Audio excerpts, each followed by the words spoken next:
हिंदू और मुस्लिम एक प्लेट में खाते हैं। जब तक राम हमारे ईद में ना आए हमारी ईद नहीं बनती है। जब तक रहीम होली का पुआ हिंदू के साथ ना खाए उनका जो है होली मुकम्मल नहीं होता है। ये हमारा माहौल है यहाँ का। लेकिन गिरिराज सिंह ने आकर मैं ये कहना चाहूँगा कि आरएसएस और भाजपा के द्वारा जो पिछले दिनों ये बात कही गई है कि सीमांचल को केंद्र शासित राज्य बनाया जाए, उन्होंने उसका वजह ये बताया कि सीमांचल में जो है बांग्लादेशी और रोहिंग्या मुसलमान आकर के घुसपैठ कर रहा है। मैं उनसे ये कहना चाहता हूँ कि सीमांचल में रहने वाले लोग कैसे रहेंगे ये सीमांचल के लोगों पर छोड़िए। आप सीमांचल का मालिक नहीं है, जो आप जो चाहेंगे वो होगा। मैं कहना चाहूँगा केंद्र सरकार से, केंद्र सरकार जो अल्पसंख्यक के विरुद्ध फैसला लेती है, मैं उनसे भी ये कहना चाहूँगा कि साहब आप तो केंद्र में सरकार में हैं, मरकजी सरकार आपके हवाले है। उसके बावजूद आपके लोग जो ये कहते फिर रहे हैं कि बटोगे तो कटोगे। आप मुझे ये बता दीजिए सीमांचल में कौन किसको बांट रहा है, कौन किसको काट रहा है। हम लोग तो एक प्लेट में खाने वाले लोग हैं, एक साथ चलने वाले लोग हैं। शादी ब्याह में, दुख दर्द में हम लोग हमेशा एक साथ रहे हैं और हम लोग का यहाँ का यही रिवाज और रीति रहा है। दोनों का मनसा क्या है, ये जो इस तरह से आकर के भाषणबाजी कर रहा है और लोगों को भड़का रहा है, इससे ज़्यादा कुछ नहीं बोलूँगा। एक मुसलमान ही टारगेट है लोगों का। जैसे कि जानते आप घूमते हैं आसपास में, हिंदू भाई जो है यहाँ पे अल्पसंख्यक के रूप में है, उनका माइंड क्या है, उन का सोच क्या है बताइए। भाई यहाँ कभी भी हम लोगों के तो हिंदू मुसलमान का भेदभाव, यहाँ तो ओढ़ना पहनना से भी पता नहीं चलता है कि कौन हिंदू कौन मुसलमान है। जी। हम लोग अगर एक साथ जाते हैं कहीं पे तो वो पूछता है कि कौन हिंदू कौन मुसलमान है, उसको पूछना पड़ता है। हम लोग का शकल सूरत से, रहन सहन से, हम लोग का ओढ़ावा पहनावा से पकड़ नहीं पाता कि कौन जाति का कौन है। यहाँ पे जो कल्चर है आगे बांटना चाहता है, ये जो सुरजापुरी कल्चर है, हिंदू मुस्लिम में कोई फर्क ही नहीं पड़ता। पहनावा, खाना पीना कल्चर एक है। ये खाना पीना, सोना रहना, उठना बैठना, कपड़ा पहनना सब एक कल्चर के हैं हम लोग। यहाँ पता नहीं चलता है कौन कौन जाति के लोग हैं। अगर कोई नफरत का बीज डालना चाहता है, नफरत फैलाना चाहता है, उसकी सोच गलत है। हम लोग उन लोगों के बहकाव में नहीं जाने वाले हैं। सुरजापुरी जो भी जितने भी हिंदू मुसलमान हैं, हम लोग उन लोगों की बहकाव में नहीं जाने हैं। वो अपना भाषण अपने पास रखे, हम लोगों को आके मत सुनाए। अच्छा, वो जो भाषण दे रहे हैं प्रदीप सिंह और गिरिराज सिंह, उनके भाषण से यहाँ के जो हिंदू भाई है तो वो लोग खुश है या फिर नाराज है बताइए। यहाँ के हिंदू भाई उसके भाषण से प्रभावित होने वाले नहीं है। वो जितना चिल्ला ले, हम लोग सब एक साथ रहते हैं, एक साथ रहेंगे। उनका भाषण पर कोई असर पड़ने वाला नहीं है सीमांचल में।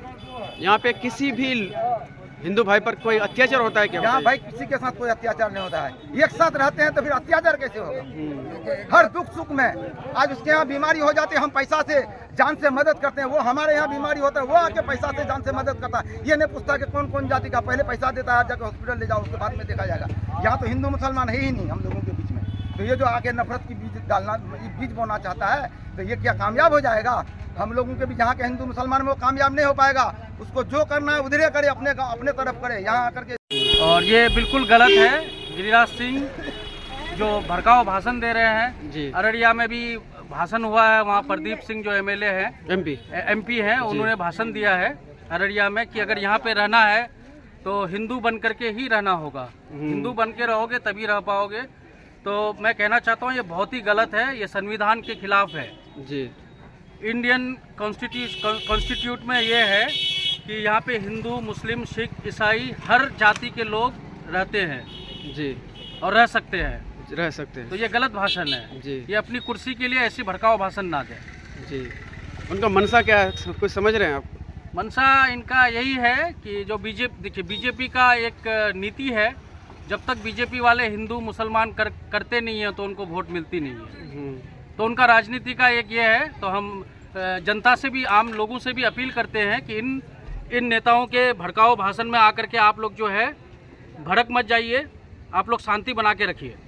ये लोग जो है अपनी रोटी सेकने के लिए, अपनी कुर्सी के लिए ये लोग किसी को भी भड़का सकते हैं।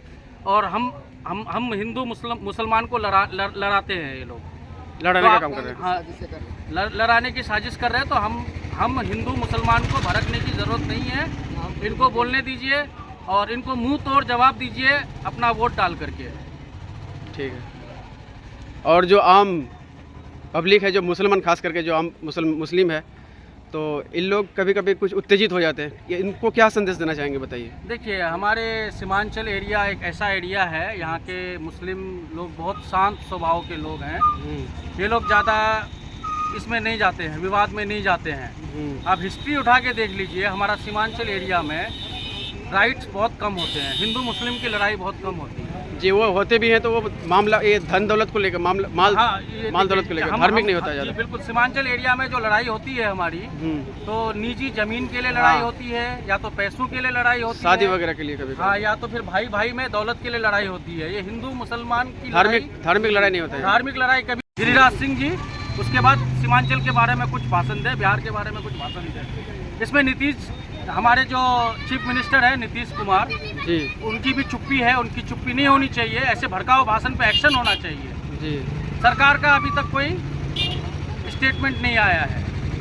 वो लोग तो चाहते हैं कि आदमी जो है बिगड़ जाए, हिंदू मुस्लिम में तनाव रहे, हम लोग का वोट बैंक देखिए, बना नीतीश रहे। कुमार की भी राजनीति बड़ा अलग किस्म का है। नीतीश कुमार कुर्सी के लिए जो है अपने आप को बदल देते हैं। उनका नाम है पलटू राम जी। पलटू चाचा भी बोलते हैं उन्हें, हम प्यार से पलटू चाचा बोलते हैं उन्हें, हम नीतीश कुमार को। अपनी कुर्सी के लिए वो पलट जाते हैं, कभी बीजेपी की तरफ, कभी कांग्रेस की तरफ, उनका कोई पता नहीं है। और इस बार वो उनकी हार निश्चित है।